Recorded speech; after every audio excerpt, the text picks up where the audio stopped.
Hello and welcome to episode 47 of the Nethergreen podcast. Today is going to be the first episode with the new setup where it is just me. This is the third time in a row we've said this, but this is going to be the best sounding episode. This is going to be the best sounding episode because this is now the first time where it's just... I say two people, we had that before already where it was me and Leander, but now it's me and Bradley. But even that isn't as good as this one because you didn't have the mic stand. That's true. I was just holding the mic and now it's actually positioned perfectly. Yeah, so this is going to be a perfect episode of a podcast. It's going to be a perfect... We haven't got any pop filters, so we could still pop. I think maybe it gives it a more distinct sound. Is that what you think? I think we just, we haven't bothered. Yeah, is what I think. I think even if we could get pop filters, we shouldn't. I think we should. No. I mean, if you look on the thing, those pops I did definitely came out. Yeah, but it makes our sound sharper and more, more unique, maybe more memorable. Yeah, that's true. All of that is true. Yeah. I do still think we should get pop filters at some point because they're also very useful for determining distance. Like you could have it be our perfect distance, so it's just covering. The pop filter is just on your mouth, and then you've got that distance pretty much bang on. Oh, I see. Yeah, that's true. Yeah. Yeah, that is good. Yeah, you can use it to measure how far. Yeah. Yeah. Or how close. Perfect. Or how close. Yeah. If you're, just the distance from the microphone. Exactly. Yeah. But obviously, we wouldn't get one that we just put on the top of it. Well, we need to get one that fits this microphone perfectly. Yeah, no, I wouldn't. If I was going to get one, I wouldn't get one of the ones that would cover the mic. I'd get one of the ones that are on, like, one of those stick things, and then it just comes off the mic stand. I'd get one of those. Yeah. Yeah, but how have you been? I've been good. I've been super busy the past week. When aren't you? Huh? When aren't you? Actually, that's true. Has there been a single podcast where I haven't said that I've been really busy? There's not been a single podcast where I've been like, how have you been, Hedge? And you've been like, I've been chilling. I've been doing nothing. Yeah. I've just been relaxing. You're always balling. I'm always working. But this week in particular, I've done lots of different things because I put GarageMate to the side. It's almost done. It's almost finished. And now I'm focused on putting together a team. Wow. A team of people like the Avengers. Squad of ne'er-do-wells and no-gooders. Yeah. I'm basically putting together a founding team for this AI company that did we talk about it on the podcast before? Yeah, we've talked about it on the podcast. But that one and basically there's this thing called co-founder matching. So co-founder matching is by a company called YC, and it's basically like Tinder but for finding co-founders. Okay. That's why it's called co-founder matching. And basically the premise is you go onto it and you swipe profiles. That's pretty much it. I was just checking if we were on the same setting there. Yeah. I think we determined that this setting on the back doesn't actually do anything. I don't know what it does. We should actually find out at some point. I have no idea. We should Google it. So our microphone, actually, maybe the listeners can help. If they're out there. Our microphones have a thing on the back where it's just a line, and then you can switch it and it becomes a line with like a slight curve. And we don't know what that means. I have no idea what it does. But also when we change it, it almost makes no audible difference to the output from the mic. Maybe not audible, but inaudible, there could be a difference. Maybe, yeah. But anyway, so it's like, you swipe on a profile like you do on Tinder, except on this, you can't just swipe on a profile, you have to like send them a message. Okay, so it's more like Hinge. Yeah. Is that how that works? So you send someone a message to start to connect with them. Yeah. Okay. I mean, you don't have to on Hinge, but you're heavily encouraged to send a message. I see. Also, I find it really amusing how both of us are slightly tilted to the side so we can see each other over the top. I think it's romantic. It's just funny. We're like peeking around the side of the microphone. Yeah. But yeah, so like you send them a message, and basically the premise is that like when you connect with someone or add someone or swipe on someone, the message that you write would be something like, "This is my business idea. Are you interested in joining the founding team?" That's like the premise of it. And then either someone will accept it and reply to you, or they won't. Or they'll report you. Or they'll report you for racism and sexism and harassment. But each week you get 20 matches, and I send out all 20 of my matches to various different people, and 15 of them responded, Which which is good. means that the business idea must be something that people like. Imagine if only like 3 people responded. If only 3 people responded, I would really question whether or not this is a good idea. 3 people responded, is there another 10 people responded specifically to be like, I hate your idea. Your idea. Yeah, but to be honest, the fact that more than half of the people that I connected with responded and said that they liked the idea. You could even say 3/4 of them responded. Yeah, exactly. Yeah. Yeah.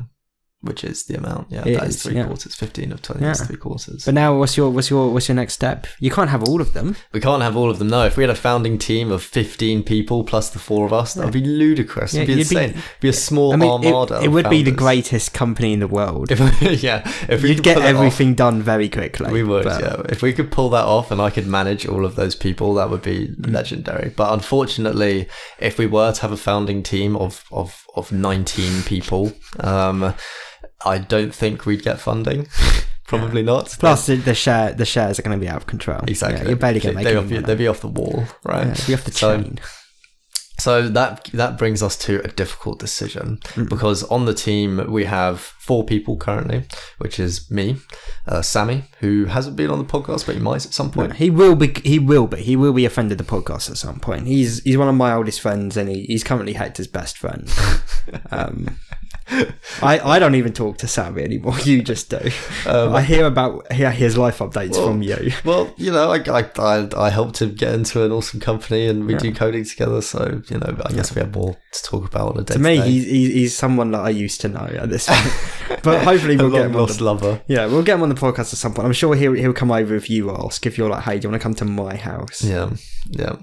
And then we also have George, who hasn't been on the podcast, might not ever be on the podcast, but he's a friend of both mine and Bradley's. I don't know him. You do know him. You played many games with him. Is that true? Yeah, that is true. Wait, really? Yes, he used to be in the Discord all the time, and we would go... What's his username? What was his username? Like Maelstrom. It was Maelstrom. Yeah. Oh, I do remember Maelstrom. Yeah. Was he the guy who was like sensitive? Was he the guy who I kept kind of hurting his feelings with some of my jokes? Possibly. I don't remember that specifically. I remember there was someone in the Discord who I kept, you know, because you know me, I make jokes. You know, I'm not doing it to be harmful. I'm doing it so everyone has a laugh. But he would just constantly get really defensive until eventually I was like, brother, I don't know you. Like, don't take any offences. I don't know who you are as a person. Like, that could have been George. He is a very I don't know, very like, you know, regimented guy. If it was him, then no, he won't be on the podcast. He couldn't handle it. That's it, yeah. But then we've also got one other guy who's called Georgie, which is funny. We've got a George and a Georgie on the team. You should just change your name to Sam. Yeah. Instead of Sam, Sammy, oh my Georgie, God, Georgie. That's hilarious. Yeah. From that alone, we would get funding. Yeah, I'd get funding from that pay alone. for it. I'd fund you. Yeah. So there's already 4 of us, and you know, so basically we need to make the difficult decision of, out of these 15 people, do we bring anyone onto the founding team? And if we do, that means we have to get rid of someone, basically. Yeah. You should. Otherwise that was for nothing. You said you sent it for nothing. Yeah. 15 people responding, you tell all of those 15, actually, we've already at capacity. I don't know why I interviewed you. Yeah, we've already got... We shouldn't have put the listing out there. But no, I think what we'll probably do is we'll probably drop Georgie. Yeah. Have you told him yet? I will be telling him tomorrow. You should tell him... No, don't tell him tomorrow. You should be like, hey, you should listen to the new episode of our podcast. And this should be how he finds out. That's terrible. That's awful. No, I will tell him, you know, normally. Unfortunately. But tell him normally, but when he's like, why, you should be like, you should listen to the new episode of our podcast. Oh, I see. Yeah. But yeah, I did also think, well, potentially some of the other people on the team could be dropped as well, but... You can't drop Sam, mate. He's your best friend. I can't really drop anyone else off of the team because there's. I mean, have you ever met George, like in real life? Yeah. So you can't even have that. I was going to say you. No. See, the problem is, so if we were to drop either George or Sammy off of the founding team, Or so the way that I'm going to phrase it to Georgie is that he's still welcome to work on the project, and the way that we're going to structure this so that it's fair for everyone. We just have no power. The way that we're going to structure it so it's fair for everyone is everyone on the founding team has shares in the company. Yeah. All of the people who aren't in the founding team can't have shares in the company. So anyone who's working on the project and isn't on the founding team, they're the first person. Money. No, they're the first person that's going to get a salary. No one in the founding team is going to get a salary first, because otherwise it's completely unfair. Yeah. Right. So which that position kind of has pros and cons, because then the person that gets a salary is the person that gets guaranteed money first. I mean, you said that because you mentioned it on the podcast before, and I don't want to help, but you did ask if I could create bios for you guys. No. And I've decided the only way I'll be able to do that is if I join the team, not as a founding member. I'm not absurd, but obviously I've got to work below you, and I'm going to need a paid salary, and then I'll help you with any and all writing things. But just keep my name off it. Yeah, sure. Written by an anonymous user. Yeah, but that is something that we do need. Yeah, we need bios for everyone. But yeah, we need to figure out the team, I think, and also so. When we go to this firm called YC, they're a very famous like venture capital firm for our kind of thing, like tech startups. You know, like stands for young company. Actually, I don't know what it stands for. It stands for Y Combinator, but I don't actually know what that means. But I think it's something if sciencey. It's startups, young companies would actually be pretty tight. Yeah, that is pretty good. Yeah, but the main things that they'll judge us on. So the process that they've got set up, and why like I found it interesting in the first place, is they've set it up to be quick and easy. We fill out a form online, we send it. They either like it or they don't like it. If they do like it, they call us into an interview. The interview is 10 minutes long. That's it. After that process, we find out whether or not we get $500,000. Man, that's pretty tense. The stakes are high, which is insane. So that is good because it means we don't have to waste huge amounts of time preparing all of like material specifically to get funded. Imagine if they were like, "Hey, this first meeting, you've got 4 hours. Impress us." No, so basically, like, and the things that they'll base their decision on are obviously primarily the business idea. So they'll look at the idea and they'll say whether or not they think it's good. Yeah, I think the idea is good. And I think that's obvious because of all of the people that I tried to connect with that said it's good. And these are all business-minded people. 75% of business professionals think it's a good idea. It's a good idea. Yeah. So statistically, the idea we should assume is good. The second it's at least 75% good. Exactly, which is good odds. 75% is good odds. The second thing is the team. They'll look at the team and they'll think, okay, these guys have this business idea, but they're not going to be the only people that have this business idea. Another team at some point are going to come forward with this same idea and ask for us for funding. So why should we give these guys the money to do this idea? Yeah. So they'll look at the team, and I think that's the next challenge for us. George is good to have on the team because he's a senior developer at a very big company. So he's like the technical side of it. Well, I was going to say, what if you keep George, Georgie and Sammy? You go. No, I go, yeah. And then we've got Sammy, who previously had a marketing agency, and I think that is relevant because what we're making is a marketing tool. Yeah. It's a marketing tool, so it makes sense. And myself, this is for creating photo and video. It is essentially the same business model as the idea that we had with Dan for people to post their products to us. Yeah. This is essentially solving that same problem. So I understand like the business side of it, and also aside from each individual person's how do you say like impressive attributes, like for example portfolio? Like for example, if I worked at Facebook, they'd probably fund us immediately. Right? If I had like an impressive portfolio, like all of my stuff is impressive. Wow, this guy's worked for Facebook, Twitter, Instagram, Amazon, and Google. We're funding him. Yeah, all right, but that's not the only part that's important, because also we, like, for example, I could go onto that Y Combinator matching thing. I can find 3 people, kick George, Sammy, everyone out, and just go to work with 3 people that had the most impressive portfolio. There is no guarantee that all 4 of us are going to get along, because we could have the most impressive portfolio ever, but if all four of us are constantly arguing and we can't resolve, like come to decisions nicely together, and we aren't able to work together as a friend group, like. And that also, they say that on their page for the application, that they consider that. Warning, you must be great friends. Yeah. No, unironically, yeah. Like they actually say that they want to see evidence that you're able to work together cohesively.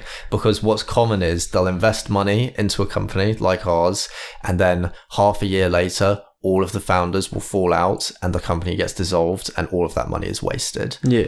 Right? No matter how talented the people are, if they like have big egos and get into an argument, doesn't matter how much potential the business has, they have big egos and they're going to split up and the company will fall apart. I mean, would it be a crime if you, not fake it, but say you kick the 3 out, you bring in 3 new members, you get the funding, and then you get rid of those 3 members and bring in the original guys. Yeah, no, you can't do that. That is very illegal. Yeah. Oh.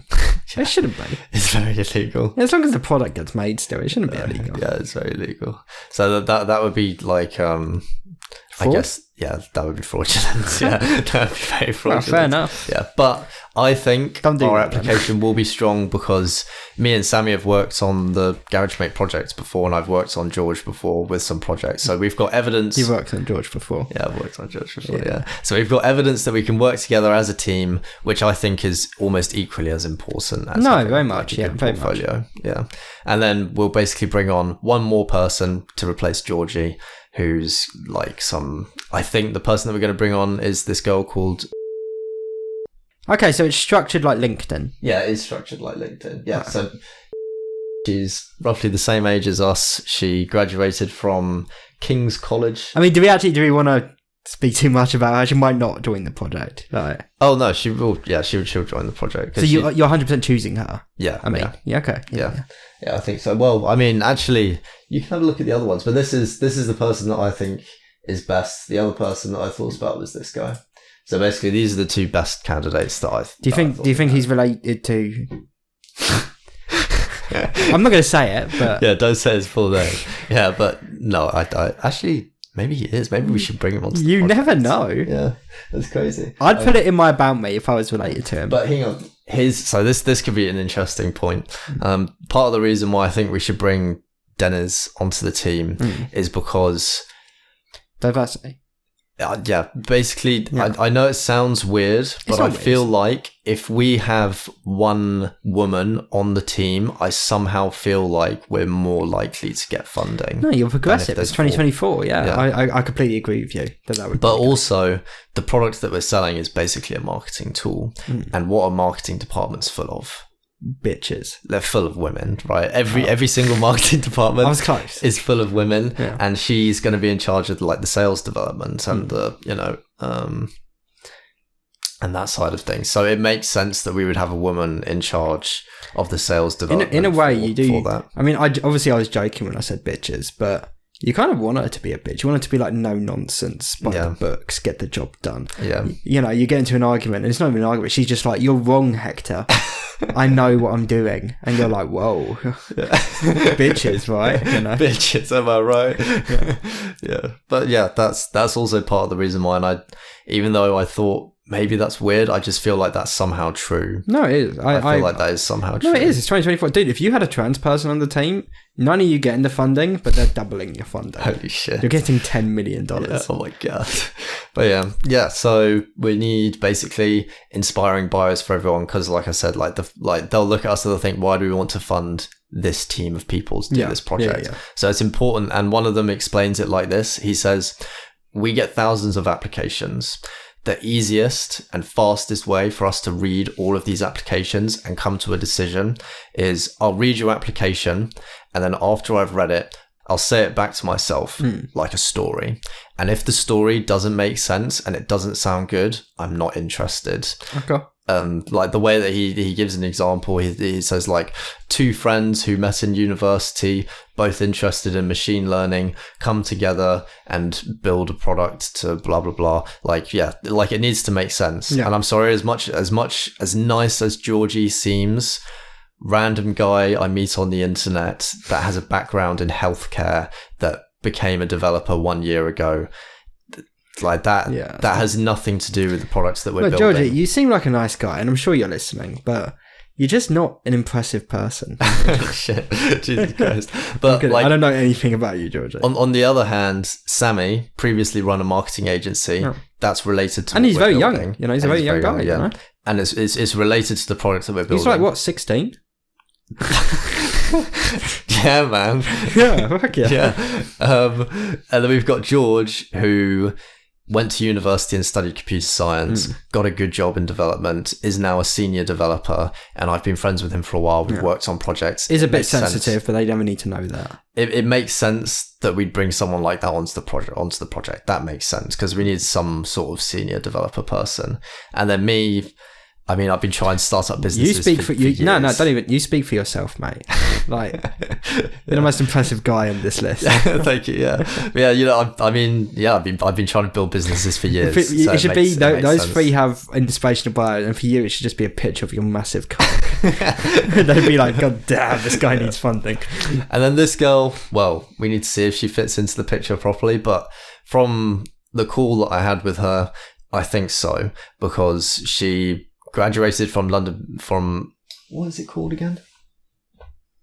It's King's College, right? Yes, King's College London, which is a really prestigious university. So that's like top academic Are you talent. completely sure I shouldn't censor some of this? Maybe just censor her name. Yeah, okay. Just censor her name just in case. Yeah. But she graduated from a top university, so I think she'll be a good fit for the team. And it seemed like she was interested in the project idea. Some of the people that I talked to sounded exciting, but they just wanted the money. They just wanted the money and the fame. They just wanted to get into YC. They just want the house and the girl. Yeah, exactly. I guess your only real challenge with this woman is that you got to make sure that no one falls in love with her. Yeah, because that'd fuck it up. I'm pretty sure. Fuck it up, yeah. Yeah, that's cool. Yeah. I'm sure she's a very professional girl. I'm sure that won't happen. Yeah, but like hormones and pheromones and, you know. Oh, you're going to come into the office and drug her? Is that what you're saying? That's not what I'm saying. With pheromones. That's the opposite of what I'm saying. I'm saying that, you know, not just her. I mean, you guys too. You know, we'll all drug each other. I see. Yeah, you're gonna get chloroformed. I see. Okay, right. Well, that's good to know, Bradley. Because when this takes off, I'll make sure we're very far away from you. So I'm not saying I'm the one who's gonna do it. I just mean it's gonna happen at some point. Right, I won't be there. I'll hear about it. You know. Also, the next exciting part about this is obviously if we get in, we'll get funding, and that's exciting. But also, if we get in, at least one of the founders has to go to San Francisco for 3 months. San Fran. Ooh. Yeah, San Francisco. And I don't know how far Dan is from San Francisco. What side of America is San Francisco? I think San Francisco's west side. And that is the side that Dan's on. I believe. But again, America is a big place. It could still be fucking 8 years away. You know, 8 hours. A 10-day walk from Dan's house. Yeah, but yeah, so that could be pretty awesome to go to San Francisco. Yeah, I mean, would you go? You've got a lot here. You'd be leaving. If you go, are you going to take? First of all, are you going to take Shamong? Oh, that's a good question. Because if you do, unironically, and I know you probably won't like it, but I might as well throw my hat in. I'll fucking house sit for you. I'll stay here for 3 months and make sure everything is okay. No. Why not? Well, you'd rather just be empty and alone. Anything could happen. I'm not gonna. I mean, yeah. As long as you don't trash the house. Of course, I'm not gonna trash the house, brother. I'd treat this place like a hotel. Okay, perfect. But yeah, I don't know if Shamong would come because I'm going to assume that by that point she'd have a job. And like, at least my job is remote. And the description of it is you go to San Francisco and it's like a part-time sort of like course you go into, like uni, basically. Yeah. Like there's kind of like lectures and stuff that you go into. Well, what I'm saying is, yeah, if she gets a job and it is remote and you both go, unironically, I will happily do it. You don't even have to pay me. The payment is that I get to stay in your house. Yeah, sure. I will consider it. You should. And if you're paranoid, you can call me every day and I'll walk around with the back camera on showing you every room. So you could be like, that doesn't go there, you know? Yeah. But I think I should be able to, because, yeah, I mean, the only issue would be time zones, but as long as it is part-time, I'll be able to go and work remotely with my job. But if not, I guess the girl. that's on the team would probably go. I will go. You'll go. Actually, yeah, that makes perfect sense. Yeah, we just send you to go. You're not even part of the family team, and you'll just show up and be like, "Hi." I represent Hector. Yeah, exactly. I represent Hector. Not even the business, just me. Yeah. I represent Hector the man. Yeah. And everything I learn on this course, I'm going to relay to him. Yeah, exactly. But yeah, and then also another thing that we're going to do is we're going to interview like small businesses. Okay. So I don't know if you want to help structure like the questions that we might ask in the interview, but basically like we need to like have a list of people that have said to us on record, I like the idea, when it's released I will use this. So basically we're gonna I thought, okay, well, how could we do that? What if we went to loads of business owners and basically said, hi, we're doing some research for our startup that's launching in about 6 months, would you be happy to talk in an interview a little bit about yourself and your company? I feel like most business owners would relish the idea to talk about, they love the idea to talk about themselves and how awesome they are in an interview. You should also be like, we can record this interview and release it on our podcast. Yeah. And they'd be like, holy shit. Thousands of people will watch this. Yeah. Millions. But then at the end of the interview, we ask things like, ask all the nice questions that they'll like being asked. After that, we can ask the more direct questions like, how much money do you spend on marketing? Have you ever hired a photographer, videographer, whatever? Have you ever killed a man? And then be like, basically, oh, well, you sound like you'd be a perfect fit for this. We have a beta list of users. There's 20 slots. There's only 7 left. Would you be interested in using our product when it's released in 6 months' time? See, that's a nice idea, but at some point you will run into a business that, you're going to have to be like, you're not a good fit for this. Yeah, no, but we won't say that. We'll just end the interview. Okay. Yeah. Because that'd suck. Imagine, yeah, it'd suck for them a lot, you know? Yeah, not only are you not good fit for this, but your company's going to crash and burn. We don't associate ourselves with failing businesses. With trash. Yeah. Yeah. But yeah, that's pretty much what I've been up to. Yeah, being busy here, having meetings and interviews with people. And yeah, that's pretty much it. That's nice. Me. How about you? Oh man, life's become a shit show recently. I feel like everything around me is falling apart and burning to the ground. That's terrible. Yeah. No, unironically, I mean, I don't know. I feel like my mental health is I don't know what it is. Maybe it's seasonal. Maybe life just kind of does suck and the world's wrong. But the last week's just been a rough one. I've been in a bit of a mood all week.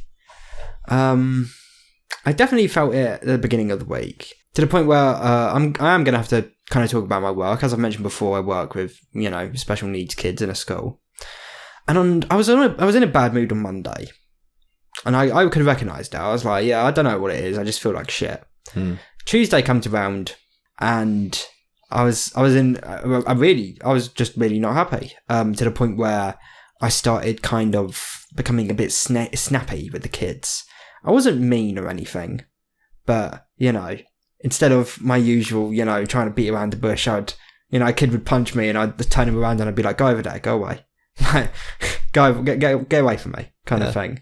And so, I mean, that to me is like a normal response. I mean, no, don't get me wrong, it's not even that bad. I could say a lot worse, obviously, but I don't know. I'm a bit more like, no, thank you. But instead I was simply like, go away. And then Wednesday, I woke up in the morning. I totally planned on going into work, and then I was like, I feel like I'm still in a bit of a bad mood, but it'll probably be fine. And then the zipper on my backpack broke, and I started like shouting it. I was like, you cunt, you fucking slut, you dirty fucking whore. And then I kicked it across the room, and I was like, I think I'm still in a quite a bad mood, actually. I don't know if I should go in. So I took a mental health day. I took a personal day. I was like, no, I'm a bit too fucked off. Thursday comes. Thursday was fine. I don't know. Again, I still don't feel great. I still feel like a bit of a piece of shit. I'm also really hungover right now, which never helps. But then yesterday came, Friday. And man, oh man, it was just a terrible day from start to finish. It was an awful end to an awful week. Wow. It was like God saw that I was in a bad mood all week and was like, hey Bradley, fuck you. So I'm usually in a dedicated class, the Penguins, which I really enjoy. But yesterday, I go in the morning and there was loads of little things. Like, I find out what class I'm on through a list that they put up on the thing. The list is usually there by 8:30 when I get in. It didn't get in there till 10 to 9. So I had to spend 20 minutes just kind of waiting around in the staff room on my fucking phone, being like, is the list up yet? No? Great. The suspense was killing me. And then finally the list comes up and I'm like, okay, penguins. No, not me. Charlotte. Oh, lovely. Charlotte's nice. She's a member of staff. Oh, I like Charlotte. Cool. Alright, where am I? Dalmatians. Oh, fuck. Because Dalmatians is the second youngest class. It's like 5 to 7 year olds. Which isn't my favourite age range. It's also just, it's a class that I've really not been in that often. I think in the 6 months I've been there. Is it 6? September, October, November, December. In the 6 months I've been there, I've been in that class maybe like 8 times. I don't know the kids that well at all. They don't know me. I also don't know the staff in there that well at all. So I saw his Dalmatians and I was just a bit pissed off. I was just a bit like, oh, fuck's sake. Like, I should have come in today. I should have come in on Wednesday and taken my mental health day today. Why couldn't my backpack have broken this morning? Yeah. You know? And I go into class and I'm meeting, you know, some of the staff there who I have met before, but again, I don't know that well at all. And at one point, so about 5 main things happened throughout the day, which just made me feel worse and worse. Yeah. Until at the end of the day, I came to yours and I immediately just started drinking because I was like, this has been an awful day. The first main thing that happened was going into Dalmatians. The second thing was that there was a point where obviously the kids are getting called from their buses and their taxis. You have to go get the kids. I don't know the kids, so I wasn't going to get them. No. You know, and a lot of them, most of the members of staff left. It was just me and another guy there called Logan. Now, we're both agency staff, which means that we don't work for the school. We work for an agency who loans us to the school. We have green badges. Normal staff have blue badges. No. And at one point, me and Logan are there, both agency, with about 4 of the kids. And one of the staff members who isn't in our class, she's in a completely different class. Her name's Marguerite. She's foreign. I don't know what she is. Yeah. She walks past and she knocks on the door. And I know this is a mistranslation because she is foreign. I know this is a mistranslation. But she looked around the class, looked at me and Logan and went, "Where are the adults?" And I didn't correct her because I understood what she meant. And I was like, they've just gone to get some of the kids. They're going to be back in a minute. And she walks into the class, shuts the door, she sits down and she's like, "No, there have to be adults in the class. I'm going to wait." And it's like, Marguerite, first of all, you need... I wish I'd said it. I was like, Marguerite, first of all, stop saying adults. I'm 23 years old. Logan is 25 years old. We're not here on fucking work experience. Yeah. By the time my mum was my age, she'd already had 2 kids. I could have done that. Stop saying the word adults. The word you're looking for are staff. Second of all, you've come in and planted yourself. We're here with 4 kids. They're going to be back. They were back within like 45 seconds. Marguerite, what do you think we're going to do? Start a small fire and let them fucking rip each other's throats out. We can handle 4 kids, Marguerite. I had to deal with an entire class of kids on my own once for 2 hours. I wasn't supposed to. Don't get me wrong, I'm not supposed to do that. Yeah. Kind of illegal. Which is why because agency aren't supposed to be left alone with the kids. It is not allowed. I see. But at the same time, it's like, Marguerite, you're doing nothing. You've come in, you've sat on a chair by the door, and you're just like, "No, I must stay. The adults must come back." They're back within 45 seconds, and then she leaves. And it's like, Marguerite, what a waste of time that was. What a waste of energy and a waste of fucking oxygen that was. Like, what were you doing? Fucking adults. How patronising. I don't know. I know it's a mistranslation. I know she meant staff, but I genuinely wanted to be like, "Oh, I'm sorry. I didn't realise I was one of the fucking students. Oh my god, what am I even doing here? Oh no, I'm just a kid. I'm just a no good brat." Like, adults. Imagine that happens to you. Imagine if you're like in a meeting alone at work and someone walks in and is like, "Are there any adults here?" Like, yeah. I'd be like, "No." Yeah, like, yeah, that's the second thing, and that pissed me off a little bit. But I blew it under the rug. Mistranslation. She's foreign. Well, Then the day continues. And she comes back in. She doesn't come back in. I never see her again. Okay. She's dead. But the day continues, and I'm just getting progressively more and more kind of pissed off. Because, again, I don't know the kids. I want to be in Penguins. I know Charlotte's in Penguins. It's like, what am I doing here? Eventually, lunchtime comes around. Lunch for the kids, not for me. And I follow them to the hall where I have to sit with them. And then who comes towards our table but Charlotte? And I was like, what's up, Charlotte? And she was like, oh, at lunch, I sit with Dalmatians. And I'm like, okay, you do that every day? And she's like, yeah, I help them out at lunch because I know the kids so well. And then I sit down at the table and Charlotte's giving me she's like, oh, can you sit with blah, blah, blah, because she's likely to blah. I'm going to sit with this one here because, and it's like, okay, so you know these kids. You know them. Why am I here? Yeah. Why are you not here? Why are you in Penguins? Yeah. Like, what the fuck? What's the point? You could just do this, and I could do what you're doing, and none of the two shall cross, and everyone's happier, including the kids. Yeah. What the fuck am I doing here? So then she's with us throughout lunch, and I'm in my mind. I was in a really bad mood. I'm getting really pissed off about that because I'm like, well, I want to be in fucking Penguins. You're there. I don't know these fucking kids. I don't know this fucking stuff. We should swap. And I even at one point, I said it in a jokey way, but I was like, want to swap? And she's like, oh, she laughs it off. And it's like, I wanted to be like, no, I'm being really serious. I want to swap, please. Can we swap? But that started to piss me off. But then after lunch, she goes back to Penguins. I'm stuck in Dalmatians. And the teacher, Em. Now, Em was gone for the morning. She only joined us after lunch. I don't know what she was doing. But then, at one point, there was another member of staff called Jane. Jane had to leave early. And we're all outside with the kids. That's another thing about the entire day. I was never being told to do anything. Oh, Bradley, bring that chair over. Grab that bag. Go outside with the kids, Bradley. Oh, okay, do you want me to do anything with them? No, just go outside with them. It's like, okay, I might as well be a fucking lamp in the corner of the room. Like, thank you for telling me to do absolutely nothing. I love that. Love that for me. Especially when I don't know any of the kids, so I wouldn't know what to do. I didn't know, and I was getting conflicting messages too. Like, there's one of the kids who would just say shit. Like, she'll come up and be like, playground, waterfall, lunchtime.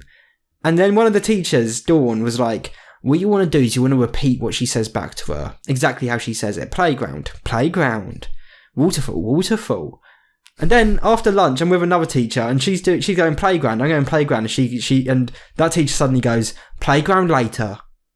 And I was like, oh, so you don't just repeat? And she was like, no, of course not. Like, you're basically saying that we're going to go to the playground. You need to make it clear playground later. And I was like, oh. They told me to just repeat playground. And she was like, who told you that? I was like, fucking Dawn did. Like, what do you mean who told me that? Like, so just conflicting messages. But I'm outside with the kids and the other adults. Jane's leaving. And Jane pops her head out and is like, hey, can someone come in? Because there needs to be 2 adults in the room, 2 out here, blah, blah, blah. And I'm like, yeah, I'm doing nothing. I'll come in.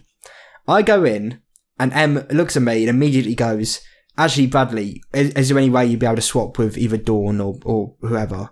Basically, anyone else but me. So I'm like, yeah, fair enough. So I walk outside, I swap with one of them. She's dealing with a kid. I'm like, I'll help with the kid, blah, blah, blah. She goes in. This kid starts getting really upset, and this kid has a tendency to smash her fucking head into the fucking floor. So I'm following her around with a cushion. Yeah. Trying to, And at some point, after a couple of minutes of this, Em pops out again. Oh, Logan, is there any way you could swap with Bradley just because you know her better? It's like, yeah. So suddenly he swapped with me, and again, I'm left with nothing to do. And it's like, look, I get why. Let's just be blunt about it, Em. You don't want me here, and I'm not offended by that. I get it. I also don't want to be here. Yeah. So why the fuck am I here? Yeah. You don't want me here. You want anyone else but me in this scenario because I don't know the kids and you all do. And I get it. Why am I here? Why am I here? Why is Charlotte not here? Why am I not in Penguins? Like, just really, really frustrating. Yeah. Because it's like, okay, I don't know the kids, I get that. But, I'm also not a fucking idiot. Like, I can do anything you tell me to do. Tell me to do something and I'll be able to do it. Yeah. And I was like, okay, I'm not going to take that personally. I'm sure they don't think I'm bad at my job. But then the fifth thing happened. Yeah. Where the kids are being taken to the bus now. So again, I'm alone with some of the kids in the class. And one of the kids, 7-year-old, is let through a set of double doors that he wasn't supposed to be let through. Mm-hmm. Someone let him through into the mysterious outside world of the school, alone. And Em pops back in and is like, "Hey Bradley, did you let him through those double doors?" And I was like, No, I'm here with the kids. And she goes, "Are you sure?"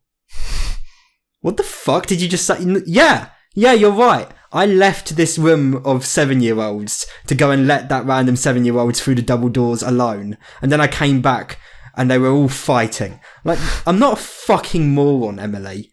What? How dare you ask me twice? No, I'm not sure. Maybe you did let him through the double door. No, I didn't fucking let him through the double doors. I'm not a complete cunt. Yeah. Like, and that was the last. That was. I'm not gonna say it's the last straw. I didn't walk out, but that's when I was like, oh, okay, fuck me. Essentially, like you actually do think I'm just like fucking incompetent because you don't know me. Yeah. And that was the last straw. To the point where I came here obviously after work. But before I did, I went and saw one of my co-workers, Mo, and I was like, "Are you getting the bus tonight?" And she was like, "Yeah." And I was like, "Okay, I'm going to meet you at the bus stop. I'm not getting on the bus, but I need a vent." She was like, "I get it." So I met her at the bus stop, and I fucking stood, before I came here, I was stood outside that bus stop for half an hour, waiting for my bus that I didn't get on, just so I could complain to Mo, being like, "What the fuck was that?" like everything throughout that entire day was so frustrating. Where are the adults? "Oh yeah, I know the kids, Bradley. I'm going to go to Penguins, the one you know. But I know these kids, the ones you don't know." "Oh yeah, Bradley, could anyone else but you come into the room? Could you swap with anyone else?" "Oh, actually, Logan, could you swap with Bradley? Bradley, go stand over there." "Did you let him through the double door?" "Are you sure?" Like, yeah, fuck me. Why am I here? Just really, really frustrating day. Yeah. Really, really frustrating. I'm not doing it again. And when I say that, I mean, because Mo said the same thing. If that scenario happens again, if another Friday comes and they're trying to put me in Dalmatian while Charlotte's in Penguin, I'm not doing it. I'm going to go to the supervisor, to my headmaster, and just be like, "Look, I'm not questioning your judgment or whatever, but this isn't the right call. Put me in Penguins, put Charlotte in Dalmatians." I'm going to be blunt. I don't want to be there, and they also don't want me to be there. Yeah. And if she doesn't accept that, I'm just going to be like, I don't know. You know me. Yeah. I'm a bit blunt. I'll be like, okay, but it's. I'm going to be honest, bit ridiculous. Yeah. Not a good call. I'll say that to her face. I don't give a shit. I'd be like, it's a bad decision. It's a bad decision you're making. Yeah. And then I'll go into Dalmatians and I'll tell them too. I'll be like, "Hey guys, don't worry. None of us want me to be here." Fuck me. Yeah. I mean, some of the adults there also sound a bit retarded. So. Yeah. Adults. Where are the adults? I don't know. Oh, thank God you're here, Marguerite. Let me bend down before you and kiss your feet. Thank God you fucking... I was panicking. I was shaking before you entered the room. Fuck off. Really annoying. So yeah, then I came back here. I started drinking at 4:30 and I finished a bottle of vodka. Honestly, if someone asked me a very simple question like that and then repeated, are you sure? I mean, I'd just be like, let me think. Yeah. And not even that. Like, it's not even that. It's a simple question.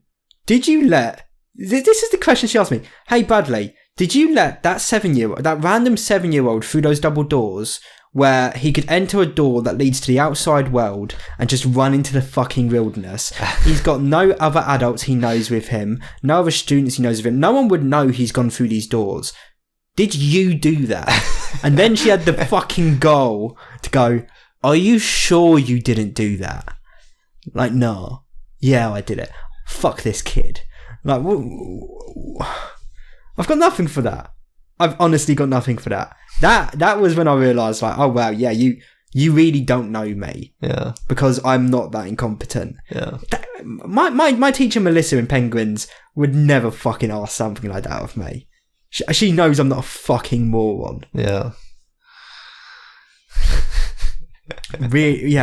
Genuinely annoying. Really, really annoying day. That was it. Above anything else, it was just that. It was just frustrating and annoying yesterday. I'm not having another day like that. Seriously, if I'm put in that scenario again, I'm speaking up. Yeah. And if not, seriously, I feel like I could probably go to the class in Dalmatian, the class in Penguins, and be like, hey guys, you guys speak up too. You don't want me here. You guys do want me here. Fucking, I'm just going to go here. Fuck you, Dalmatian. I'm just going to go to Penguins. Hey, Charlotte, it's not been approved, but I'm swapping with you and you can't do anything about it. Go to Dalmatians. Alright, let's get into the main episode because I'm sick of talking about it. Oh, man. Alright, you got any little bits? Because I've got a little list of things. I mean, my main bit was the startup stuff. That's pretty much it. Yeah, that's all. Oh, actually, I suppose also that game Helldivers. It's gained quite a lot of popularity really, really quickly. And one thing that I discovered about it, which I didn't know, is like so the premise is you land on a planet and you kill aliens basically, and do you also collect loot that you take back to a ship and then take to a company? No, you don't do that part. Okay, so it's not exactly like the game I'm thinking of. It's not exactly like it's not exactly like that. But one thing that I thought was quite cool is that like on the map you can see all these different planets and you can go to one and you can kill the aliens, whatever, and it'll say above the planet how much percentage of the planet has been liberated, and that means like cool. How much of it has been exterminated. Yeah. But it's kind of like multiplayer. So like if you go to bed and come back the next day, the liberation amount of the planet will be higher because other people in the world have been playing on that map. Yeah, which I think is quite cool. Quite cool. And there's a finite amount of mobs. Like of planets in the galaxy. So slowly they're all getting completed, and then once everyone completes this section of the map, like the next part of the game gets unlocked. Okay. I was gonna say, imagine if it didn't. Imagine if they were just like, no, you guys, you all won the game. Yeah, that's it. That's the end of it. Yeah. No one can ever play it ever again. Yeah. You completed Helldivers. This was a one-time experience. Yeah, that's it. That's what you paid for. It's a limited time offer too. Yeah, exactly. Yeah, that would be really funny. But no, I thought that was a cool concept. No, that's quite a cool concept. Yeah. But yeah, that's it. I ain't got much else. Oh, fair enough. Well, I've got a lot of things. Since you brought up a video game, might as well stay on the topic of video games because there were 2 video game trailers that I wanted to talk about. I showed you both. First of all, let's talk about how fucking good graphics are getting, because I showed you this trailer for Marvel 1943: The Rise of Hydra, which is a new Marvel video game starring Captain America and Black Panther, which is also like a unique duo. I wouldn't have, when you think of, duos and superheroes, the last thing I think of is Black Panther and Captain America. I think of like Spider-Man and Deadpool or Batman and Superman. Not those two.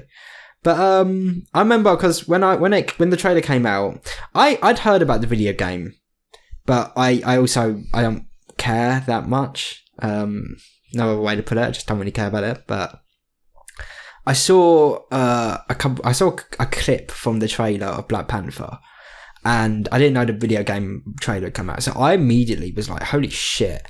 Have they actually? Is this a leak? Have they recast T'Challa? Are they bringing back Black Panther in the MCU?" And then I heard, no, it's a video game trailer. And then I stopped and I was like, "What? Wait, that's a fucking video game?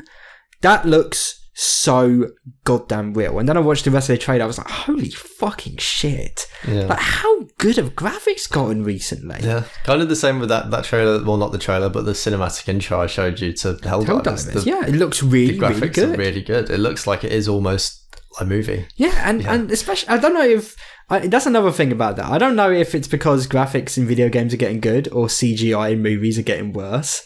But for some of those clips from the Marvel trailer, I was just like, man, no, that could totally just be in the MCU. That could totally be a clip from Black Panther or whatever.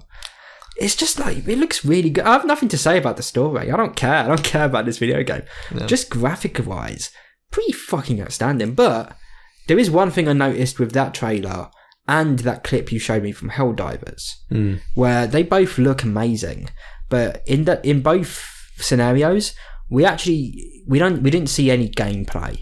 Yeah, that's just cinematics. Yeah, which I think is kind of, it's not devious. It's not deceiving us, but is it going to look that good during gameplay? I mean, probably not. Well, the graphics in Helldivers are good, but it like they're not. I mean, do they look that good? No, they don't look anything that good. Exactly. But it looks like every other good video game that's come out in the past year. That's the best way of putting it. See, it reminds me of Alan Wake 2, where instead of traditional cutscenes, their cutscenes are actually live action. Like, they've actually just filmed a bunch of real shit. That's cool. It is cool. Yeah, that is cool. But then you get into the actual gameplay segments, and I when I was playing it, I was just immediately kind of phoned off. I was just like, oh, Alan suddenly looks different. he's the 3D model. Yeah, his beard has suddenly lost a lot of its detail, you know? And I feel like, until I see the gameplay of Marvel 1943, I can only really be so impressed, because when it comes to cinematics, like, no, not being funny, but like I just said, you can do that. You can just make it look as real as physically fucking possible. Unless it's in-game, it's actually not that impressive to me. Like, the GTA 6 trailer looked really good, but that's because you know that, like, that is what the gameplay is going to look like. That is all in-game. GTA have never done pre-rendered cutscenes in that sort of regard. Everything they do is just animation with the in-game models. You know, that's how the customization works. That's how you can change what everything looks like. But running on a supercomputer. Yeah, exactly. Yeah. Like, and that's always going to be way more impressive to me. So yeah, I'll wait until I get hyped for Marvel 1943. I don't know. Yeah, I need to see what the gameplay looks like, essentially. Other gameplay trailer. There was a leaked trailer for Spider-Man: The Great Web, which was a Spider-Man game that was going to come out based on the multiverse. There was a lot of theories that it would release at the same time as the next Spider-Verse movie, and it would probably connect to it. You know, they'd probably tie in some way. That trailer was leaked, and I watched it, and I was like, well, obviously that would be really fun. It'd be really fun. I thought that Spider-Man 2 would have multiplayer anyway, since they've got Peter and Miles. I was really shocked when there wasn't any multiplayer aspect of it at all. If there's not a multiplayer aspect in Spider-Man 3, I'd actually be really shocked, because I don't know why you wouldn't have that option. You know, there's two distinctive Spider-Men in the game. Why wouldn't you make it at least a little multiplayer, like at least a free roam, you know? Yeah. But I watched that trailer and I was like, oh man, that looks good. Oh, when's this game coming? Oh, it's not. No, it's cancelled. They cancelled the game. And I looked into it. I was like, well, why have they done that? This seems like it'd be a good way of making money. Like, unironically, like, you know, a multiplayer Spider-Man game. Obviously, it'd still be PS5 exclusive, but I feel like that would be quite a big gross, you know? It could be Spider-Gwen, Spider-Man Noir and all that shit. And then I looked into it and it was like, okay, so the reason this has been cancelled is, one, Insomniac, the company behind it, had a lot of leaks. That's a shame. Two, they understand that it would be too big an allocation of their resources. They've got other shit they want to make. That's the same reason there was going to be a Last of Us multiplayer game a little while ago. That was also cancelled. Exactly the same reason. They were like, okay, but if we make Spider-Man: The Great Web, then we won't be able to make the other games we want to make, because they're going to make a load. They're going to make Wolverine. That's being made right now. That should come out probably early next year. They're going to make Spider-Man 3. They're going to make a new Venom game. So they've got quite a lot.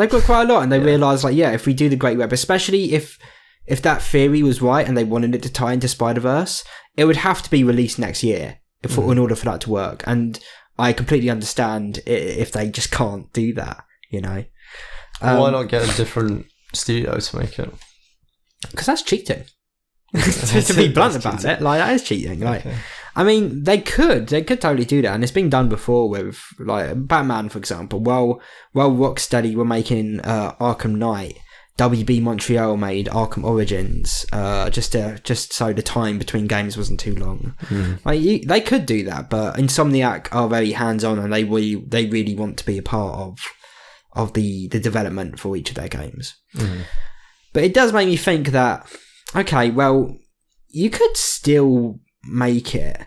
Just cut out the idea of it tying into Spider-Verse. Make your other shit first, 100%. Make Wolverine. I'm really excited to play that.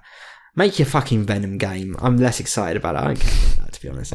Unless it's Eddie Brock, I don't give a shit. Oh yeah, Harry, we are Venom. I don't care. Definitely make Spider-Man 3. I really want to fight the Green Goblin.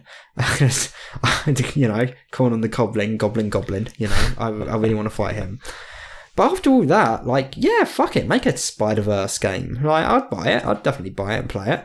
I'd need to find people to play it with, but yeah, PlayStation, yeah, because I don't really know that many people who own PlayStation. I mean, they should make it cross-platform. I mean, most games are. I mean, either. See, it's not a case of that. It's that Spider-Man is owned by Sony, so it's not that. Because I see. So they don't want it to be cross-platform. Exactly that. Even when Marvel's Avengers came out, a game which is horrible. When Spider-Man was added to that game, he was still a PlayStation exclusive. And that game is cross-platform. So you could be a PC gamer without Spider-Man and you join a match that has a Spider-Man and you'd just be like, oh man, I really want to play Spider-Man. Yeah. You know? So yeah, it will never be cross-platform. I see. I say that, but that's not... I mean, you can get Spider-Man on PC. It's on Steam now. But it will take like 5 years before it's allowed to hit the PC market, at which point, let's be honest, I like the game, but I doubt I'll be playing it in a row for 5 years, you know. Yeah. Or maybe come back to it in 5 years when it gets released on Steam. Yeah, that's a good point. Yeah. Have you heard about that new South Park game that's coming out? I haven't. Snow Day? I haven't. You haven't? No. So there's going to be a multiplayer South Park game. A multiplayer game? Yeah. Oh, now I'm interested. Oh man, I might as well show you the trailer for this too. Might as well quickly talk about it. I don't know. It's 3D. Okay. It looks kind of weird. I'll quickly just show you it. Yeah, fuck it. Yeah. That looks good. I'd play that. I'd definitely play that. I think that would be cross-platform because I know you can pre-order it on Steam and PlayStation Store right now. I mean, yeah, I'd totally. We should buy it and play it. I'd definitely play that. That looks. I do hope it's not it's not Fortnite. It's the best way of putting it. Yeah. I hope the story, because it does seem that it will have like a proper plot. Because that, there's other South Park games. I mean, it's Matt and Trey. That's like their whole shtick, isn't it? Exactly, and the plot of the Stick of Truth and the Fractured Butthole are what make those games really special to me, especially the Stick of Truth. Yeah, I don't know though. I think the animation looks a bit strange. That takes some getting used to for me. Yeah, maybe it's cheaper somehow to develop it like that. I don't think it's a case of cheapness. I just think for that format of game, it would be really hard to do that 2D. Where you can't just go from like left to right. You have to. Yeah, that's true. You have to properly run around a rendered map. Yeah. I think they've done a good job at trying to, even with it being 3D, of trying to emulate the style. You know? But yeah, I don't know. I'm looking forward to checking that out. I'll let you know when it's out and we can both buy and play it. Yeah, definitely. Yeah. And then we can review it on the podcast. We can talk about it. We can review South Park Snow Day. Yeah. The title was a bit shitty to me, especially because the other two are funny. The Stick of Truth isn't, as in funny as in like not how funny, but as in like they sound cool. Like the Stick of Truth, the Fractured Butthole, Snow Day. Like, it doesn't really fit. It doesn't work with the rhythm, Yeah. Also, we're supposed to be reviewing every South Park episode on our 50th podcast episode. Oh man, it's approaching quickly. It is approaching quickly. It's in 3 weeks' time. I mean, are we doing that? Have we decided? We said we'd do it on the podcast. We did say we'd do it on the podcast, but are we doing it for the 50th? Or should we save it for like the 100th? No, for the 100th, we're doing every episode of Doctor Who. Holy shit. Okay, I mean, if we could, to be fair, I'm about to have 2 weeks off work. If we can record it during those 2 weeks, you do understand this will be like a multi-hour thing, right? Yeah, it will. Like it might take us like 4 or 5 hours to talk about all of them. Yeah, but I'm down to do it. We could do it. Yeah, editing it's gonna suck, but we could do it. Yeah, I can do it. I could do it. But yeah, other some other topics. Should we carry on with trader talk? Should we keep talking some traders here? Yeah, we've got some trailers. Yeah. We've got the Penguin, which is releasing. It's set in the same universe as the Batman. Robert Pattinson's The Batman that was in 2023. Did you ever see it? I did see it. It was okay. You did see it? Yeah. It's long. It was long. Yeah, it was very really long. fucking long. Yeah. But it's also, I think it's the it's not the best movie starring Batman, but it's the best Batman movie. It's the best movie starring Robert Pattinson. That's not true. I haven't seen all the movies. The only other movies I've seen him in, to be fair, are the Twilight movies. Oh, he's done a lot of good shit since then. Watch The Lighthouse with him and Willem Dafoe. That movie's fucking awesome. Yes. Yeah. Yeah. But no, it is the best Batman movie. Is in like it's the one that, for example, that's the one that's the, you know, Batman is in The Dark Knight isn't a great Batman. It's the best movie starring Batman, but he's not a great Batman by any means. But Robert Pattinson's Batman fucking nails it. Like, that is Batman, you know. But yeah, so instead of the sequel, which we are still getting, it'll probably be in 2026, they've said, we're going to get the Penguin. And it's like, okay, I don't know what to expect from this show. I feel like they're going to try and do like a Sopranos thing, maybe like a Godfather thing with it, because otherwise he's just a weird little guy kind of running around causing mischief.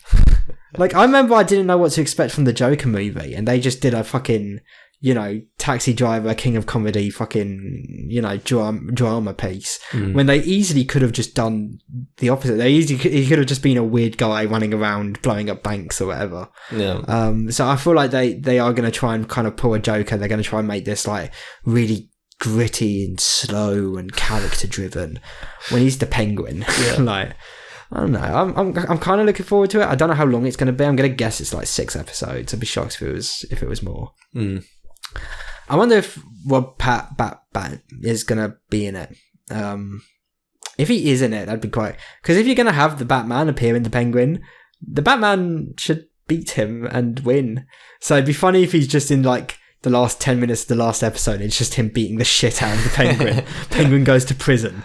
Like, I don't know.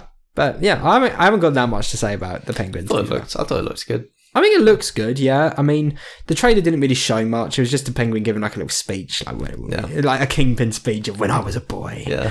Like, I was a penguin. When I was what baby penguins called? Did they have names? Cubs? Pens. When I was a pen. I think the makeup is still like, man, you know who plays the Penguin? He looks familiar. He shouldn't, because it looks nothing like him. So it's Colin Farrell, who in real life is a very handsome man. He's this guy. Oh wow! So the fact that they turned him... Wait, did the Penguin... Did that same Penguin character appear in the Batman? Yeah. Yeah. Yeah, okay, that's where I recognise it from, yeah. Well, yeah. But yeah, I think it's pretty goddamn great. Yeah, the makeup's really good. Like, I remember when I heard that he was playing the Penguin, and then the Penguin was in the trailer for the Batman, and I watched it and I was immediately like, oh, I thought it was going to be Colin Farrell. What the fuck? Did he get... No, that is Colin Farrell. Holy shit. Like, a really, really great makeup. It got nominated for an Oscar, but I don't think it won. Wonder what won above it. I don't know. But yeah, no, it looks good. I'll check it out. I'm looking forward to seeing it.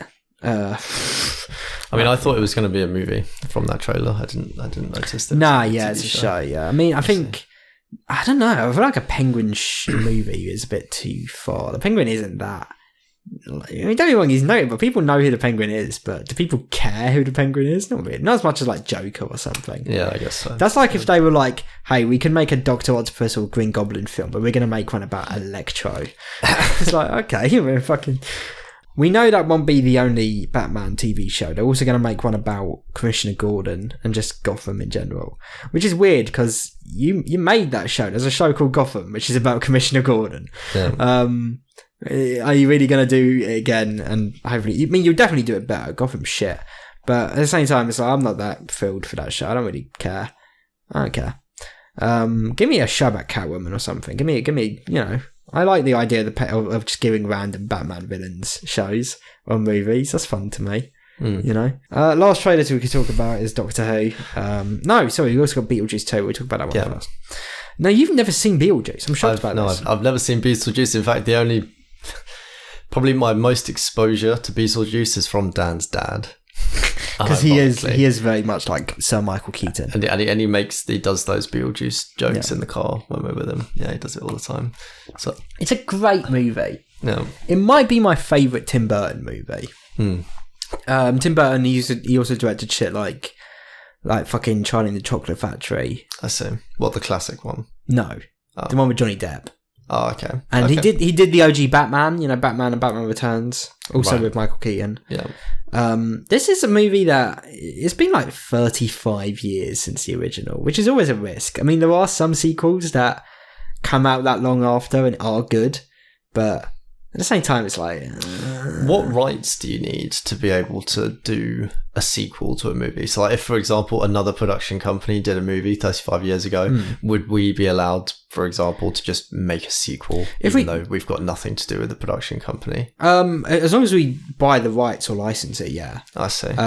Because the rights are still there. I think it's 70 years. If we want to make a movie, if we wanted to make a sequel to a movie that was released 70 years ago, we could. I see. Yeah, but we would have to wait that long. I see. And it would also have to be an inactive property. Like, it can't be say Jurassic Park came out 70 years ago. We can't just make a sequel because they're still making Jurassic Park movies. Yeah. Like, it'd have to be something that hasn't been touched in that long. Yeah. But yeah, no, this movie, does it need to exist? I don't know. It's also going to be directed by Tim Burton. It's got returning cast. Jenna Ortega is in it. Cool. I don't know.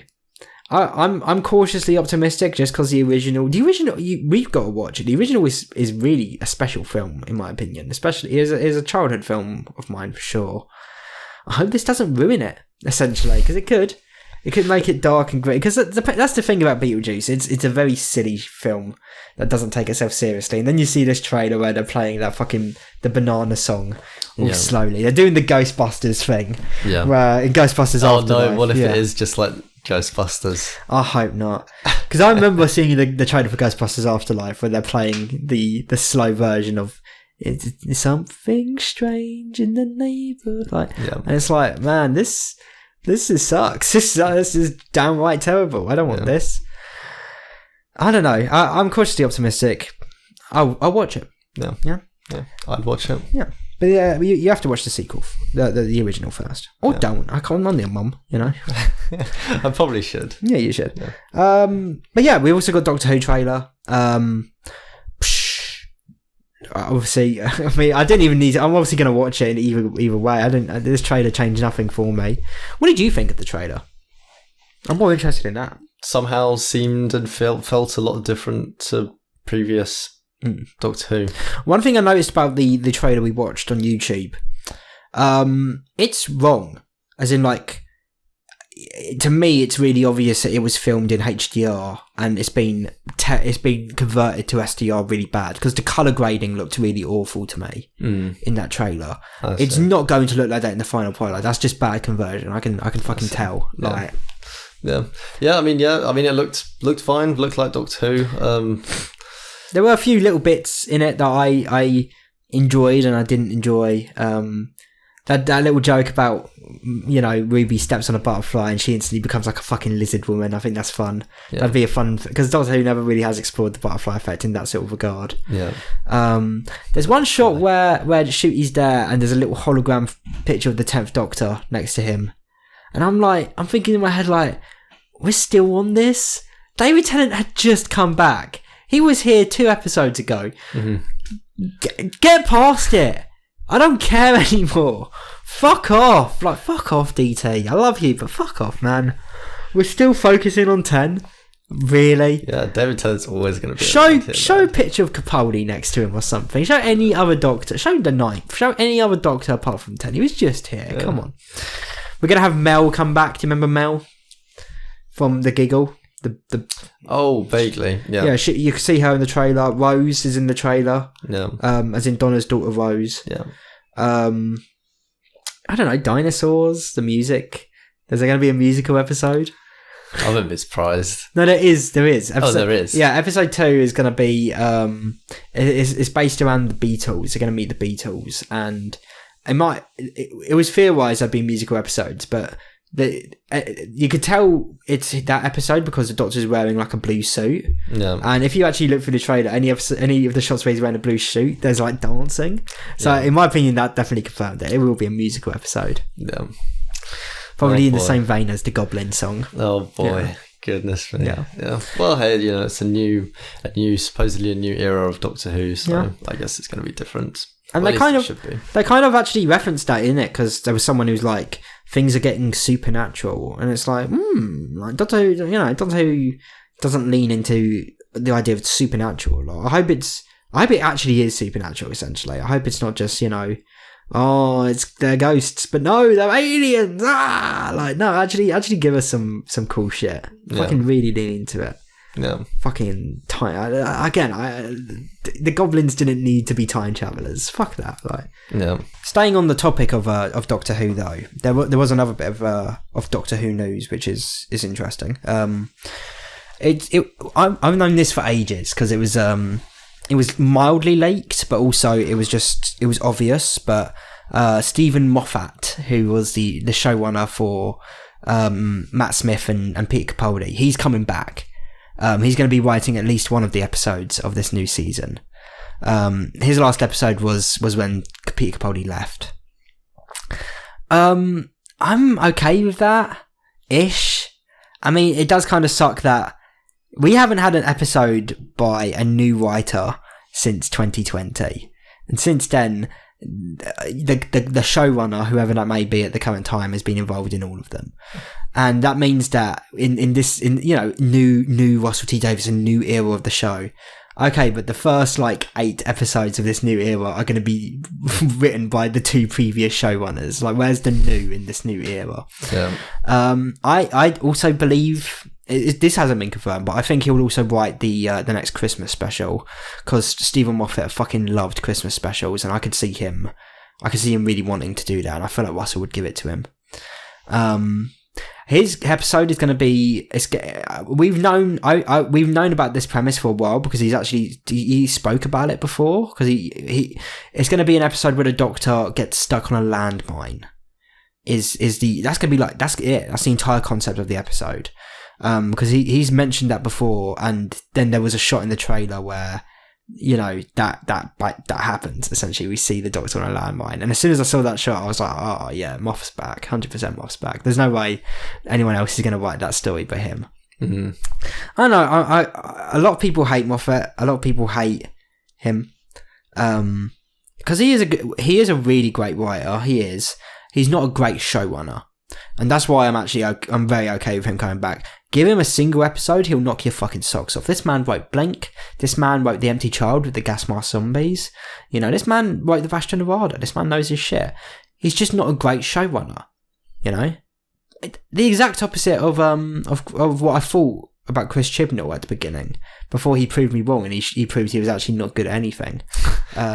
But from Broadchurch, I was like, okay, I think he's actually a good showrunner, but he's not a good writer. But no, he's not. He's neither. But yeah, no, I'm fine with Moffat coming back. Good on you, Moff.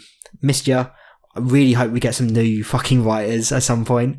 Otherwise, genuinely, at this point, it seems like I might actually be the next showrunner, because they're just going to keep recycling through the fucking old ones. Yeah. I don't know. Anyway, so in other news, Kate Middleton. Bless her soul, I guess. Everyone thought she'd been murdered. Everyone thought she'd been replaced by a lizard in a skin suit. Yeah, but no, she actually just was suffering with cancer. Yeah, she actually just has cancer. Yeah, now everyone looks like a piece of shit. Yeah. I mean, in a way, it's... The Buckingham Palace are still pieces of shit, because they released that fake picture. Did you see that? They released a fake picture of her, and they were like, this picture was taken last week. She's fine. And people looked at it and were like, okay, but no, this is Photoshop. This face is from her Vogue cover shoot in 2021. And then they deleted the picture, and they released a statement, supposedly from Kate Middleton, where she was like a lot of mothers, I like experimenting with editing my pictures. And it's like, no, you don't. Like, I don't believe you, Kate. I don't believe Kate Middleton is the one who edited that professional promo picture for Buckingham Palace to release. No. And yet, in the little video where she talked about the cancer, she says it again. She's like, "Yeah, I like." No, you did, Kate. Come on, I love you. You didn't do it. Like, stop taking credit for their failures. There's no way you photoshopped that. Yeah. I don't know. Obviously cancer sucks. I hope she does get better. But like, I mean, I don't know. I don't want to sound heartless, but like, am I personally invested in her recovery? No. Yeah, I mean, You know? In a way, it's good, because if she does die of cancer, it does prove they haven't got like a secret cure they're only using for the rich and the famous. Yeah. Like a lot of people think they do. Yeah. Or maybe this will encourage them. The boffins in the science labs are going to be like, quick, we've got to make the cure. Make it fast. Prince Kagi Middleton is dying. I don't know if she's died. Did they say? Do you know if they said what sort of cancer she's got? Is it like fucking? I can't remember actually. Is it breast cancer, lung cancer, arse cancer, toe cancer? Oh my god, she's gonna have to lose all her beautiful toes. I don't know actually. To be fair, I just know it's cancer. Yeah, but I mean, yeah. Am I invested or really deeply moved by a person who I don't know that has cancer? Part of a big, rich royal family who think they're so far beyond the normal man. No, I'm not moved. Yeah, by I don't. It. Is it sad? Yeah. Do I care? Yeah. No. But it's sad in the same way that if anyone has cancer, that's sad. Yeah. Cancer's sad. Yeah. But yeah, I personally, Kay, I don't understand heartless. I hope you get better. Genuinely, I hope you beat it. But I'm not gonna. If I hear you've passed, I'm not going to fall to my knees in the middle of Tesco's and scream at the top of my lungs. I'll just be like, oh, and then I'll move on. Yeah. As will. As will most people, probably. Yeah. Yeah. I mean, it's even if she dies of I mean, would you describe dying of cancer as dying of natural causes? Yeah. Because it is. Yeah. Yeah. Yeah. I mean, technically everything is dying of natural causes. No, if someone shoots you in the head, you haven't died of natural causes. But that is a natural cause. No, because bullets we are natural. nature. But bullets aren't natural. But who built the bullets? Nature. Exactly. But it's still not natural causes. Everything is natural. Everything on the planet is natural. If you get destroyed by the bone crushing machine, that's not a natural death. That's a very natural death, actually. That's the most natural. Oh no, we got a couple more topics. Did you ever watch The Office? I think bits of it. Yeah, bits and pieces. They're making a new Office, which I don't know. I think it's really funny because they were like, it's going to be new characters, new locations, but it's set in the same universe, and it's just like, okay, like why? Who cares? It's basically the idea of The Office is that it's a mockumentary that could be set in our universe. So as long as this new Office isn't set on fucking Mars, there's no point in making that distinction. It makes me think they're gonna like throw in some random shit, like there'll be like one of the Office characters that we know will be on like TV, or like will pop in at some point and just be like, "Hello, I'm Michael Scott," and it's like, we don't need any of that. This could just be a show. In the latest installment in the Office cinematic universe, it's like, no, we don't need that. Who cares? I don't know. It's a tried and true method. People really like The Office. I like it. I don't love The Office. I never have. I don't know. It's got some really great moments. One of my favourite little moments in the entire show is there's this character called Ryan, and he's trying to explain why he's trying to explain to a girl he's broke up with that he wants to get back together, and he's just being like, I don't know why we broke up. I don't know what was going through my head. I don't want to blame it all on 9/11, but it definitely didn't help. And the first time I watched that, that had me fucking cracking up crying after, because it was like... Oh wait, is The Office, that's the show where a guy like spills his bolognese or his chili? Yeah, he spills chili all over the carpet. Yeah. And then that character, Kevin, he's definitely handicapped, and that makes it sad. Yeah. Like there's a bit where he runs over his pet turtle and then he's trying to like glue the shell back together, and it's like, oh, but like this is being played for comedy, but that's actually a really sad idea to me. Yeah. Yeah. But yeah, would you watch it? I mean, The Office, my main problem with The Office is it just lasted so long. It didn't need 9 seasons. Fuck off, does it need 9 seasons? Yeah, we need to watch 9 years of this. No, we don't. Michael Scott, the best part of The Office, Steve Carell, left after season 7. It's like, no, we didn't need those last 2 seasons. Throw them in the bin. Get rid of them. We didn't need them. No. I'll watch it. I won't watch it religiously, but I'll probably watch it when it's all come out.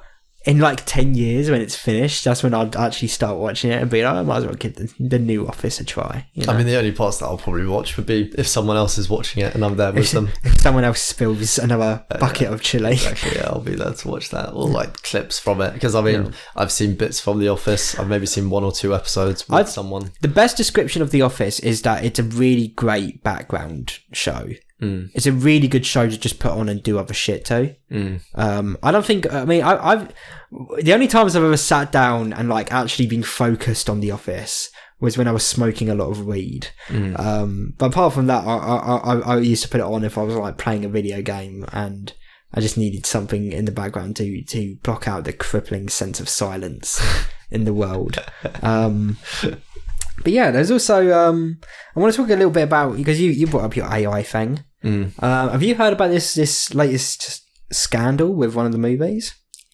I haven't, no. So there's a horror movie called Late Night with the Devil, which I don't know much about it. It looks really good. I saw the trailer ages ago and it looked so good that I just wrote the name of the movie down in my phone. I don't remember the trailer, but it must have made an impression for me to just write it down so I remember it. And then I saw it trending on Twitter and I was like, oh shit, that's that movie I wanted to watch. What's going on? And it turns out that, because the idea is that it's set on a talk show, and some of the background of the talk show, like, you know, they have like background images in talk shows. They've been AI generated. And then there's little inserts in it where it's like, you know, be back soon, technical difficulties, blah, blah, blah. Those are also AI generated. And Twitter want to boycott the film. They want to boycott the entire film. They think no one should go and see it. It's, if you go and see a single second of this movie, you're supporting AI. And it's like, look, I hate AI. But let's slow down for just a fucking second. Genuinely, let's slow down. Look, I also agree that this isn't a worthwhile use of AI. You could have just paid a graphic designer to design it, and you should have done that. I agree, you should have done that, but you want to boycott all of it? You want to boycott the entire thing because of it? So now all of the people working on it don't get anything. Like David Dashmal, who stars in it, who's a great actor, he's going to get nothing. It's an indie movie. It's not a Blumhouse picture. Like it's an indie movie. So it's like, well, no, I'm still going to go and see it. And you know, if I talk about it on the podcast or whatever, I will mention the AI. I'll be like, yeah, that's a bit shitty. Moving on, the rest of the movie, like it's not, especially when, like, not being funny, Twitter, you haven't complained about that for the other example, the much more egregious examples. What, you don't think any of the latest fucking Marvel projects or that's worse have used AI? Because they has the money to pay people. Exactly, like 100% they have. And if you don't believe that, you're an idiot. You're genuinely not a smart person. If you're like, no, there's no way Marvel would use AI. Yeah, they would. You're a fucking moron. But if it's an indie movie, then I mean, they probably did it because they wouldn't have had the budget to pay someone in the first place. 100%. And again, I want to make it clear. They should have paid someone. They should have found anyone who could be a graphic designer. But at the same time, it's like, you know, that's not a huge part of the movie. Like, I'm not even saying forgive them, but at least watch the movie. Even if in your rating of the movie, you dock a star for the AI. I still think that's a little bit harsh. But even if you do that, but you're going to boycott the entire movie for it? I disagree with that. I'm going to give it a chance. Yeah. And if in the end, the movie is so bad that I come on the podcast and I'm like, this was a bad movie, and the fucking AI, then that is what it is. But I'm not just gonna leave it there, you know. I'm going to give it a chance. Yeah. Well, people like to boycott anything if given the chance. Really, they do. People love drama. Yeah. Oh, boycott McDonald's. Yeah. No. Sometimes I get hungry and drunk, and there's always one there. So no, I'm not going to do that. One last topic. It's kind of a serious one. Oh, yes. Wow. So a documentary came out recently called Quiet on Set. Have you heard anything about this? I haven't, no. So it's a documentary that delves into a lot of the Nickelodeon sitcoms. Shows. I'll just list some shows. You say if you ever heard of them or you watched them. All That, The Amanda Show, Drake and Josh. You watched Drake and Josh? I've heard of it. You've heard of it. I haven't watched it. I know what it is. iCarly, Victorious. I know iCarly. Yeah. Because Nickelodeon historically aren't good. They aren't a good company. When I heard about the documentary, I heard that it was going to be mainly focused on one producer called Dan Schneider, who is a notoriously creepy guy. You can see it in behind the scenes videos and like just anecdotes. Like, he's a creepy dude. He's got a foot fetish. I think that's pretty fucking evident. Kids, they're kids' feet too. Oh, obviously. He's always writing weird jokes. Like, there's one episode of Victorious where they just randomly have like shake rates just so they could be doing the fucking motion and shit. Like, just weird things like that. And like, they'll do stuff where like someone will like, it's again, it's like a teenage girl. She's like fucking 16, 15, 16, and she'll have someone like shoving pickles into her mouth. Just like weird self-insert fetish shit like that. Yeah. So I heard it was going to be about Dan Schneider, and I was like, okay, I'm interested. 4 hours, I can give it a watch. It's not though. Like, Dan Schneider is a big part of it, but he is nowhere near the guiltiest person in the documentary. The documentary covers 2 other producers, not producers, but just like people who work for Nickelodeon, who are like full-blown pedophiles and child molesters, like found by a court of law, by a jury of their peers, child molesters, to the point where like when you're hearing about those stories and then it goes back to Dan Schneider and it's just like one of his writers being like, and then he said that I was a dumb woman. It's like, this doesn't make him look as bad as you think it does. Yeah. Like, obviously everything he's doing is still shitty, but when you're comparing it to someone who fucking raped a 13-year-old, if anyone leaves this documentary being like, oh my god, Dan Schneider's the biggest piece of shit. Ooh, no, he isn't. He's not even the biggest piece of shit in this documentary. What are you talking about? Yeah. But the main thing that the documentary revealed, so again, you've heard of Drake and Josh. Drake of Drake and Josh, the Drake. So yeah, he comes out in the documentary and he reveals his truth, which is something he's never talked about, that he was molested by a acting coach who worked for Nickelodeon. And I mean, I don't want to, I'm not saying, there's no other way of wording it. He was like brutally molested, like repeatedly. I see. And obviously that is awful to hear and it's awful to think about. But then I remembered, and they do bring this up in the documentary, but I remembered, I was like, hold on. I thought I heard a little while ago that Drake did that himself, that he was arrested for child molestation. And I googled it and I was like, okay, no. He was molested. He was arrested for child endangerment. And I looked into that. I was like, okay, what's the difference there? What's the legal difference? The difference there is that he never, what he was arrested for is that he was doing inappropriate messages with a minor, and he sent, allegedly pictures were sent and all that shit, but there was no physical contact. And when they did meet physically, nothing happened, but he did get her, she did get drunk, which put her in danger. I see, yeah. But I heard about that, and then this was before I mentioned it in the documentary, and I was like, that's an interesting correlation that someone can get molested and then years later, they kind of find themselves in a similar predicament. But then I was kind of thinking about that, and it's like, well, I don't know if interesting is the right word. It's because that's what stuff's about power. If anything, it kind of makes sense that someone who would do that is, if anything, is more likely to have had that happen to them. Yeah. And then they mention it in the documentary, and I wasn't shocked they did. I was surprised though, because they only mention it at the very end of the documentary, and I started to think they wouldn't mention it because I thought it'd be like, not awkward to mention, but they were worried it would like take sympathy away from Drake. But Drake, he mentions it and he doesn't own it, but he's like, look, I've done a lot of shit that I regret. I've had a lot of trauma, and that's not an excuse, but I've been going to therapy and I'm just trying to grow as a person and I'm trying to get past everything that's happened. And I don't know, the documentary ended and it's like, well, my position on it, it doesn't try and make he definitely comes off as sympathetic in the documentary. They're not trying to make you forgive the stuff he's done, but they're trying to make you accept that, like, two things can be true. A, this never should have happened to Drake Bell, and B, Drake Bell shouldn't have done what he did. Both of those things can be true at the same time. And I kind of really respected that that's the position they went with. And if anything, that does make him... That makes the situation a bit more... like, you can kind of understand it a bit more. When they if they had gone one direction or the other, like, this never should have happened to Drake and you should leave him alone, or Drake did this and he deserved... Like, any of those positions would have just been horrible. So the fact that they went with both and they found a healthy middle, I respected that. I don't know, it's actually not that good of a documentary.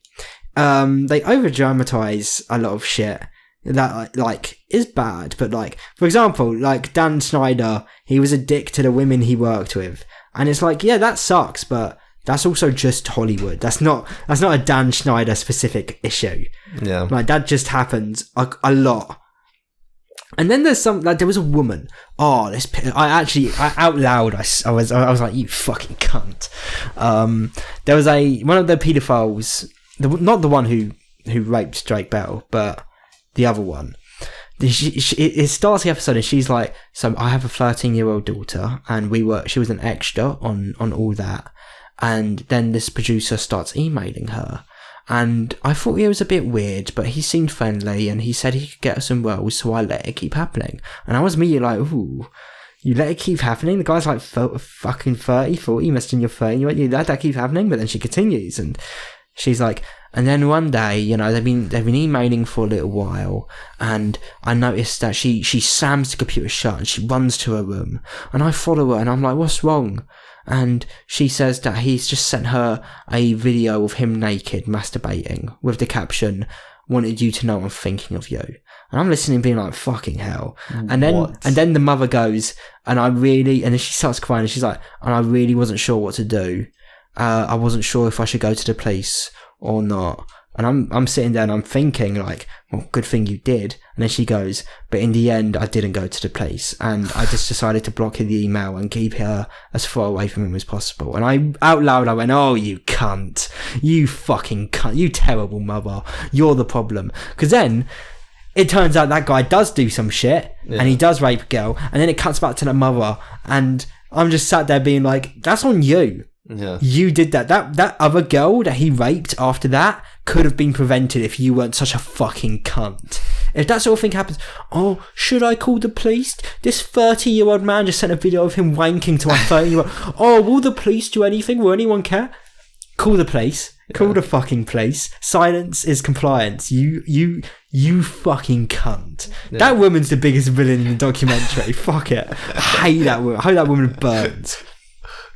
But yeah, I don't know.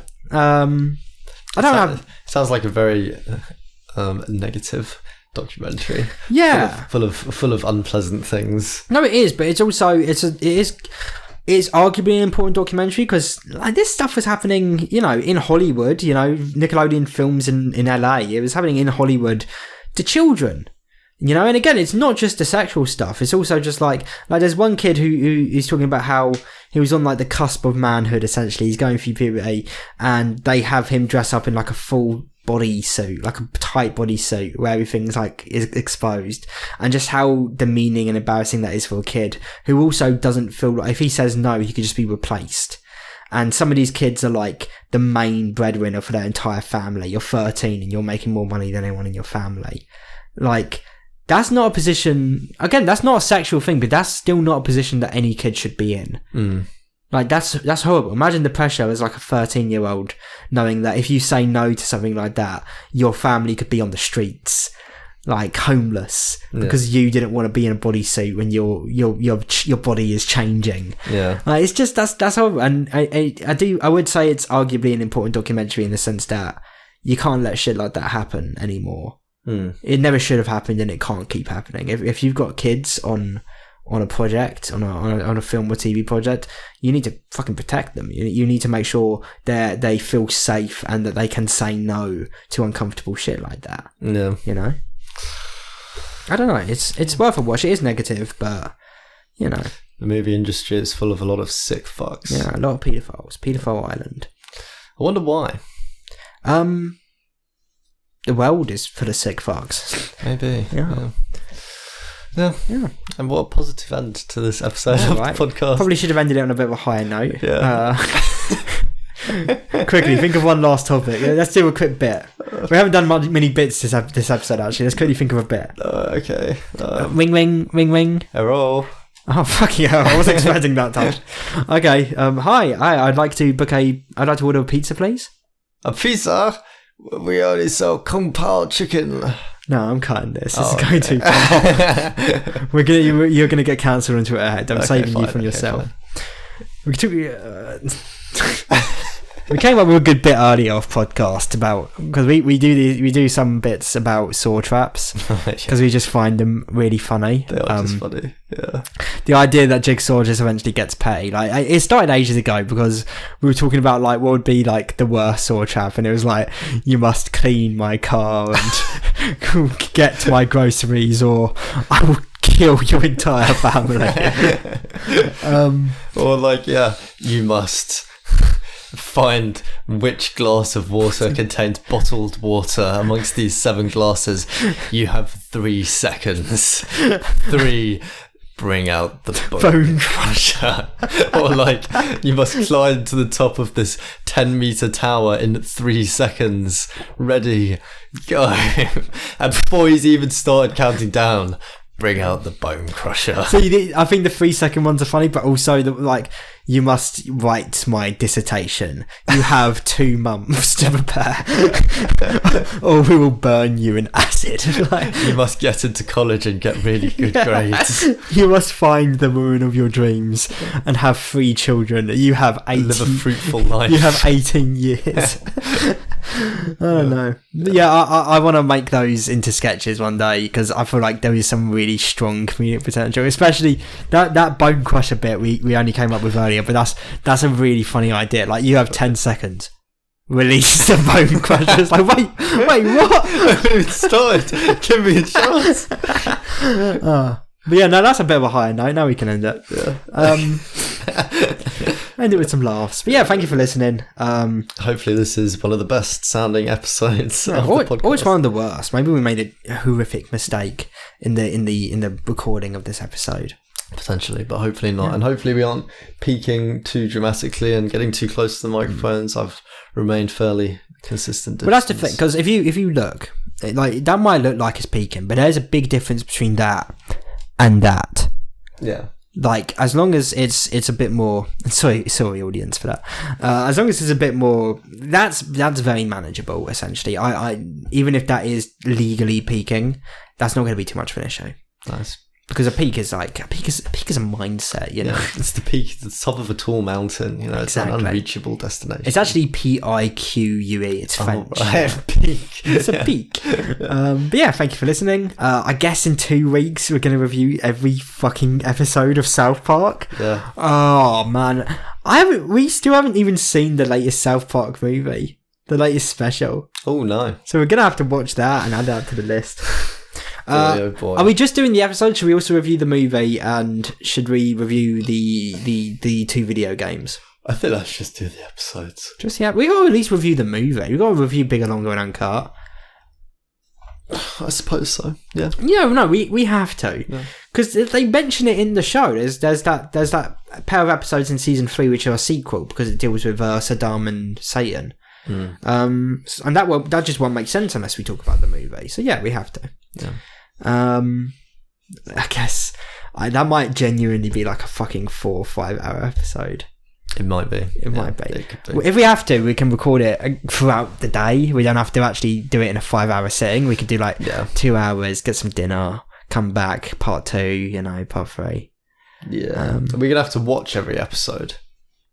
We've seen them all. I feel like we don't have to. Maybe we can skim through each episode. Yeah. We can skim through each episode. Or as we go through, episode 1, and then we go into the South Park wiki and we just read out the synopsis. Right, yeah. That might be easier. Yeah. All right, episode 1, Cartman gets an anal probe.